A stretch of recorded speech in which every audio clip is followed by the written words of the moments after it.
growing up in California, there was this one summer I was at camp at the beach, and we had this one day where there was this relay. We had to get from the sand, up on the sand, to this boat out kind of like, it seemed like in the middle of the ocean, but it was probably like 50 feet off the shore.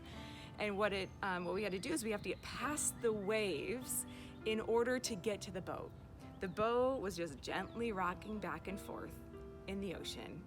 And we had to go through like all these different sets of waves. And what I discovered was, if I charge the waves really hard, it's gonna take a lot of energy. If I kind of compete against the waves and go against the waves, I'm gonna be exhausted by the time I get to that boat out in the middle of the ocean.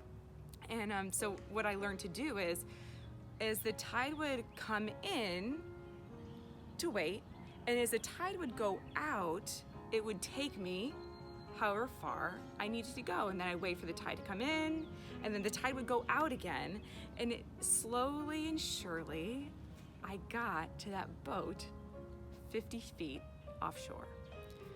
And why am I telling you this? Because in this season, friends, it seems like we're all really anxious to get to that boat. We are all really anxious to just rest in the comfort, gentle rocking of those waves. But right now, you and I are wrestling in the surf. And I don't know about you, but for me, I go through, like, sometimes it's like it'll change in 5 minutes, where I'm like, okay, this is the season, we're submitting to the season, this is great, we can do this. And then it's like, oh my word, when is this over? I will lose my mind. You know what I'm talking about? Yeah. But God has us in this season because He has something for us in this season. We can't get to that boat until we learn to submit to the waves that God has for us now. I want to ask you, what does God have for you in these waves now? What's He preparing in you that you're going to need for your next season of life down the road? These are good and holy and hard days. They are here for a purpose, and you are here for a purpose. As we learn to submit to this season, we'll discover what He has for us. And here's the spoiler alert. What He has for us is Him. Maybe in this season we're learning, wow, for a long time I really liked God's stuff.